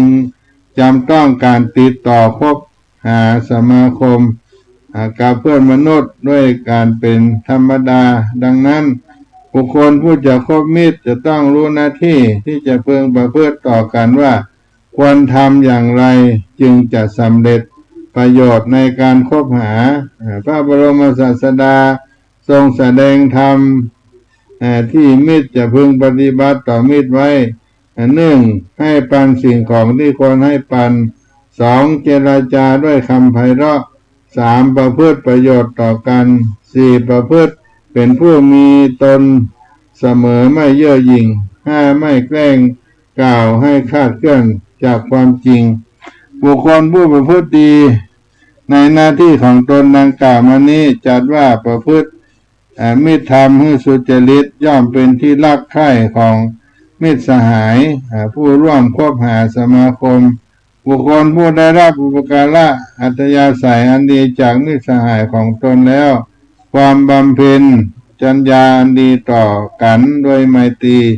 ไม่ทุจริตต่อหน้าที่ต้องปฏิบัติตนรักษามิตรผู้ประมาทแล้วรักษาทรัพย์ของมิตรผู้ประมาทแล้วเมื่อมีภัยมาถึงพึงเป็นที่พึ่งได้ไม่ละทิ้งในยามวิบัตินับถือตลอดถึงวงศกุลของมิตรผู้ประพฤติชอบในหลัก5ประการดังกล่าวก็ชื่อว่าประพฤติธรรมสุจริตย่อมสามารถคบหาสมาคมกับมิตรสหายให้ราบรื่นชั่วนิรันดร์บุคคลผู้เป็นนายอยู่ในฐานะผู้บัญชาผู้ปกครองควรต้องสงเคราะห์บุคคลในการปกครองด้วยหลักธรรม5ประการจัดการงานให้ตามสมควรแก่กำลัง ให้อาหารให้รางวัลรักษาพยาบาลในเวลาเจ็บไข้แจกของมีสิ่งที่ใหม่ๆให้กับเขาได้บริโภคก่อนให้พักผ่อนหย่อนใจในคราวที่ได้พักผ่อนนายผู้มีอัธยาศัยดีมีไมตรีต่อผู้น้อยอยู่ใต้บังคับบัญชาเช่นนี้ย่อมเป็นที่เคารพยำเกรงของผู้น้อยเพราะความดีนายผู้ทำหน้าที่ของตนด้วยเมตตาจิตเข้าประกอบเช่นนี้ก็ย่อมเป็นเหตุให้ผู้น้อยมีความซื่อตรงบักกระด้างกระเดียงคนใช้หรือลูกจ้างหรือบุคคลผู้อยู่ใต้บังคับบัญชาเมื่อได้รับการสงเคราะห์จากนายผู้ใหญ่เช่นนี้แล้วเมื่อหวังพึ่งท่านต่อไปก็ควรเอาใจใส่ต่อหน้าที่ของตนพระพุทธองค์ทรงแสดงธรรมที่ผู้อยู่ใต้บังคับบัญชาจะพึงปฏิบัติต่อผู้บังคับบัญชาไว้ว่าลุกขึ้นทำงานก่อนนายเลิกงานทีหลังนายถือเอาแต่สิ่งที่นายให้ทำการงานให้ดีขึ้นนำคุณของนายไปสรรเสริญในที่นั้นๆผู้ประพฤติด้วยความดีในธรรมดังกล่าวแล้วก็จัดเป็นผู้ประพฤติธรรมอันสุจริตและจะไปอยู่ที่ใดๆก็ย่อมเป็นที่รักใคร่พอใจและเอ็นดูของเจ้านายผู้ปกครองผู้บังคับบัญชาก็นับว่าได้สร้างที่พึ่งให้แก่ตนชั่วกาลนานสมณพราหมณ์ผู้ปราศจากเคหสถานบ้านเรือนมีชีวิตอยู่เนื่องด้วยคนอื่นมีหน้าที่อบรมบ่มนิสัยตัวเองและสั่งสอนผู้อื่นเพื่อได้ดำเนินตามธรรมะด้วยมุ่งประโยชน์สุขในเบื้องหน้าบุคคลผู้เช่นนี้ควรได้รับการบำรุงอยู่5 สถานด้วยกายกรรมการทำอะไรประกอบด้วยเมตตาด้วยวจีกรรมคือพูดอะไรต่างๆประกอบด้วยเมตตา3มโนกรรมคิดอะไรต่างๆประกอบด้วยเมตตา4ด้วยไม่ปิดประตูคือไม่ห้ามการเข้าบ้านด้วยการให้อามิตรสาธุชนท่านอนุเคราะห์แก่สมณธรรมทำเช่นนี้ก็จัดว่าประพฤติธรรมให้สุจริตด้วยทำดีในหน้าที่ของตนและย่อมได้รับตอบแทนจากสมณพราหมณ์ด้วยสถาน6 อย่าง 1. ห้ามไม่ให้ทำชั่วให้ตั้งอยู่ในความดีอนุเคราะห์ด้วยน้ำใจอันดีงามเพื่อได้ฟังสิ่งที่ยังไม่เคยได้ยินได้ฟังทำสิ่งที่เคยฟังแล้วให้กระจ่างบอกทางสวรรค์ให้สมณพราหมณ์ผู้รับอุปการะจากประชาชนอนุเคราะห์ประชาชนใน6 สถานดังกล่าวมานี้จัดว่าได้ประพฤติธรรมเป็นสุจริตโดยสมณพราหมณ์ย่อมมุ่งประโยชน์แก่ประชาชนในที่ทุกสถานสมกับที่พระองค์ได้ตรัสไว้ว่าสมณะไม่เป็นเสนียดในโลกท่านทั้งหลายได้สดับรับฟังในสุจริตธรรมอันเป็นธรรมว่าด้วยความสุขด้วยการประพฤติธรรมนำเอามาปั่นมาฝากกับพี่น้องท่านสาธุชนทั้งหลายในภาคบ่ายวันนี้ก็ทำจิตใจให้ตนสะอาดบริสุทธิ์ด้วยกายวาจาใจประพฤติสิ่งที่ดีเพื่อเป็นสุขในโลกนี้โลกหน้าได้เป็นบุญเป็นกุศลกับตัวเฮาไปเพื่อจะได้ทำคุณงามความดีต่อไปซึ่งท่านสาธุชนทั้งหลายเฮาได้ประพฤติสร้างสุขด้วยธรรมก็เป็นสิ่งที่เราได้ทำคุณงามความดีให้เกิดขึ้นกับเราเป็นการตระหนักในหน้าที่ในความรับผิดชอบของเราหน้าที่ที่เราได้รับโดยตรงหน้าที่ที่ได้รับมอบหมายหน้าที่ทั้ง2 ประการนี้ก็เป็นสิ่งที่เราได้ประพฤติปฏิบัติธรรมเกิดขึ้นในการทำคุณงามความดีของเราก็เอาฝากกันไปธรรมะวันละเล็กละน้อยแก่พี่น้องท่านสาธุชน ต่างหลายได้ภาคกันสักกรรมก่อนนอ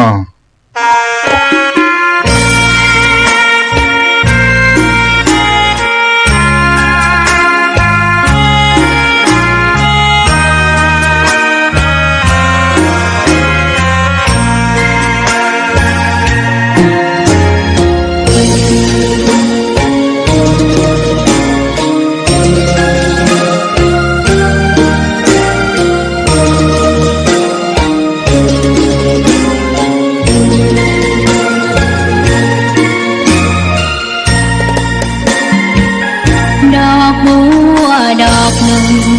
พึงใจไว้เพื่อบูชาแด่องค์พระศาสดาสัมมาสัมพุทธเจ้ามีความงามเงียบไม่เปรียบเทียบเขาเทียบเราใครมองไม่งามช่างเขาแต่เจ้าก็คือดอกบัวด้วยความสัตย์ซื่อยึดถือความดีเป็นหลักใครรักไม่รักก็ไม่จงรักมองเมื่อโผล่พ้นน้ำก็เห็นความงามในตัวไม่ยึดติดในตมชั่วขอเป็นดอกบัวดอกเดียวใครไม่มองว่าบัวงามเด่นแต่บัวก็เป็นดอกบัวทุกวันอย่างนี้ไม่อยากเด่นดังแต่มุ่งหวังในทางเด่นดีเกิดมาเพื่อสร้างบารมีถวายชีพนี้บูชาดอกบัวดอกน้อยเฝ้าคอยคนที่ใจบุญมาโอบเอื้อเกื้อกูลรู้ค่าของบุญเก็บบัวขึ้นมาเพื่อสร้างความดีและสร้างบารมีดังว่าใช้ดอกบัวนี้บูชาพระสัมมาสัมพุทธองค์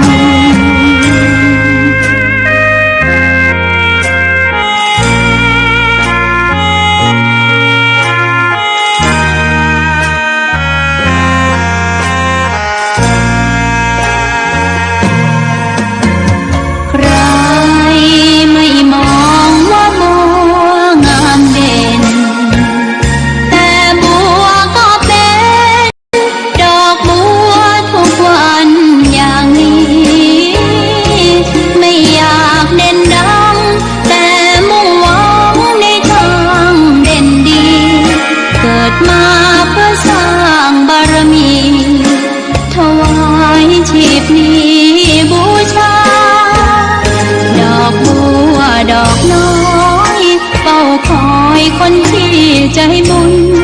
มาโอบเอื้อเกื้อกูลรู้ค่าของบุญเก็บบัวขึ้นมาเพื่อสร้างความดีและสร้างบารมีดังว่าใช้ดอกบัวนี้บูชาพระสัมมาสัมพุทธองค์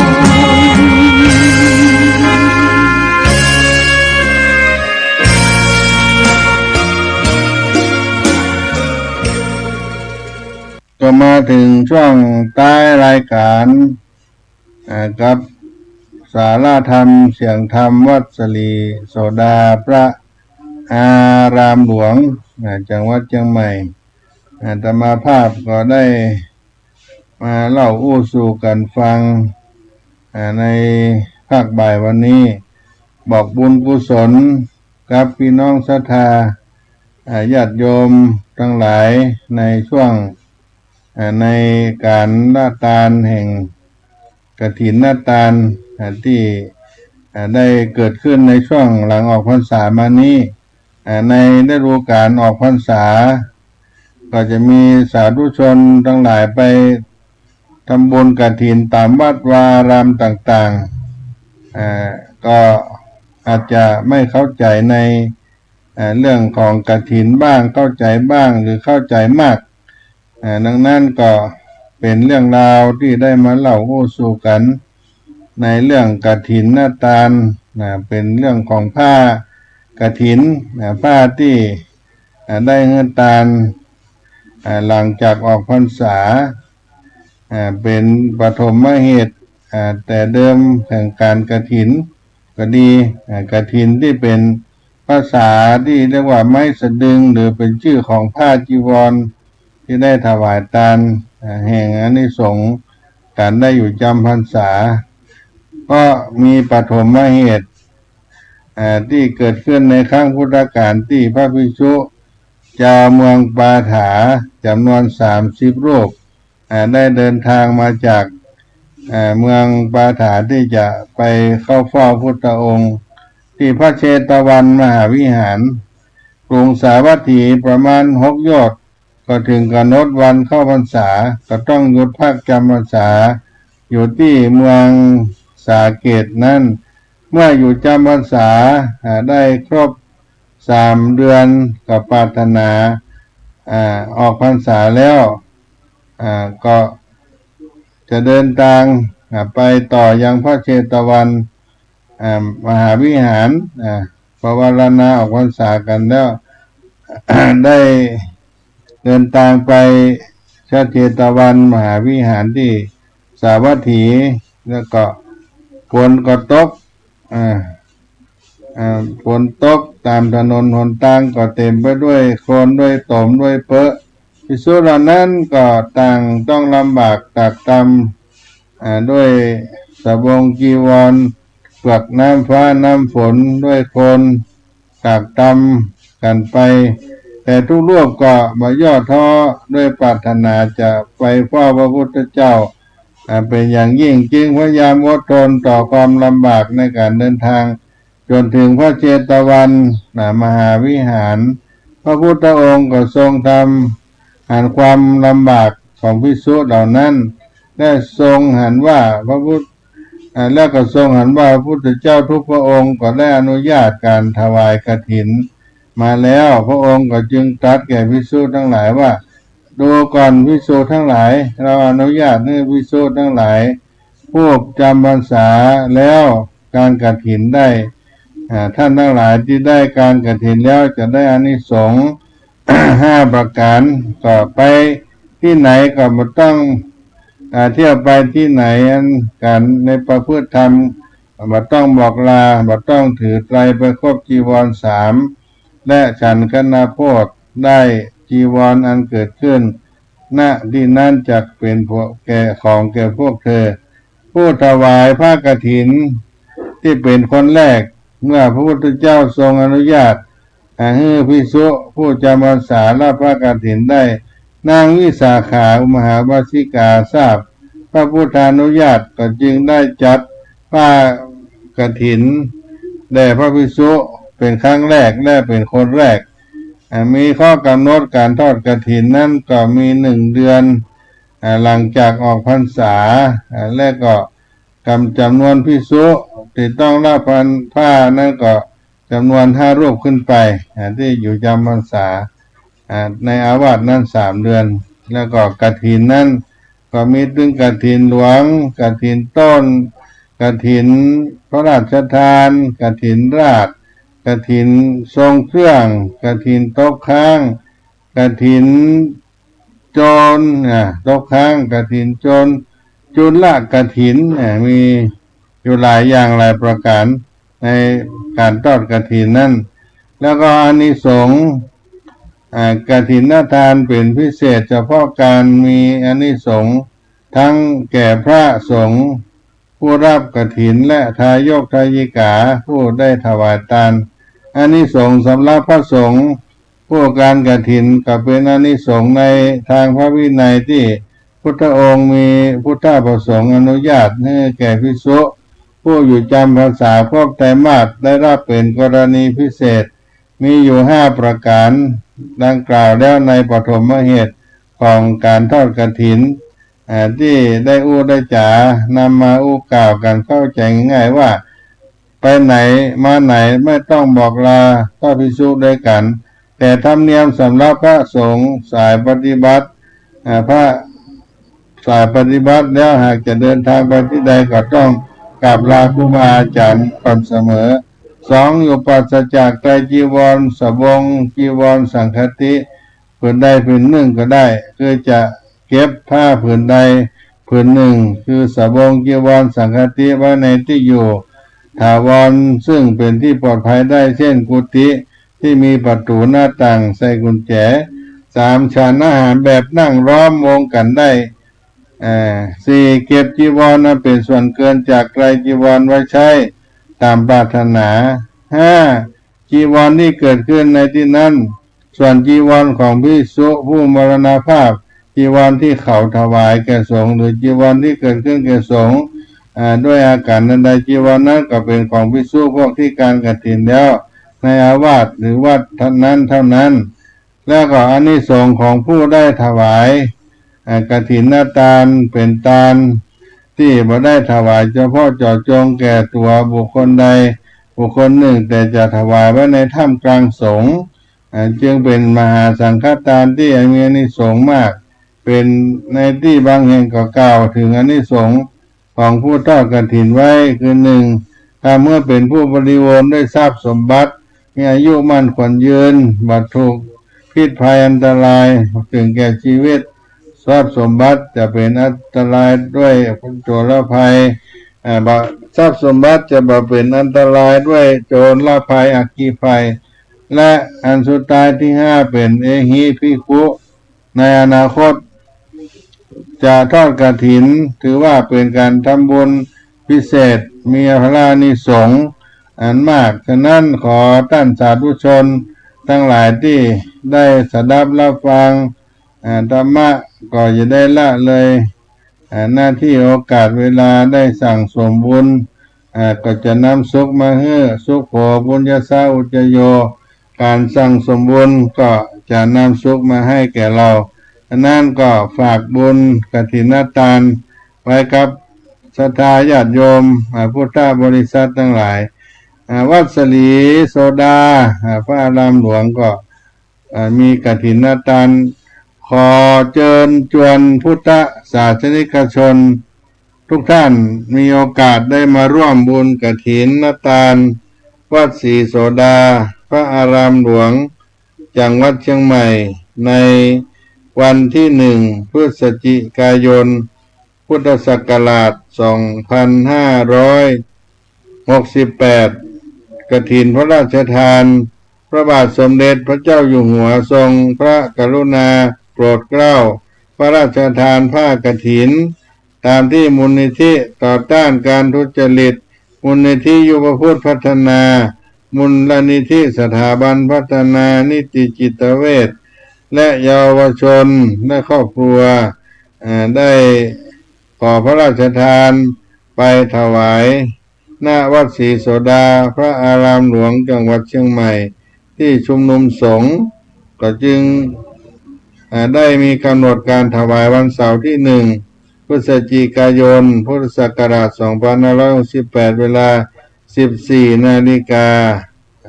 เป็นการทำบุญในวันกฐินพระราชทานวัดศรีโสดาพระอารามหลวงจังหวัดเชียงใหม่ก็ขอฝากเชิญชวนท่านสาธุชนท่านผู้ฟังทุกท่านมีโอกาสมาร่วมบุญกันณวัดศรีโสดาพระอารามหลวงจังหวัดเชียงใหม่บุญกฐินทานในการเวลาอันที่ได้ทำบุญกันในออกพรรษานี้ก็ฝากบุญไว้กับทุกท่านทุกคนเนอะท้ายรายการนี้ขอความสุขความเจริญจงได้เกิดมีแก่พี่น้องท่านสาธุชนคนฟังทั้งหลายจุพูดในคนจัตตารโรธรรมาวัฏันติอายุวันโนสุขังพลังกฐินทานคือสังฆทานบุญทานยิ่งใหญ่1 เดือนท่านกำหนดไว้นับตั้งแต่วันออกพรรษาถึง ค่ำเดือน12สิ้นสุดเวลา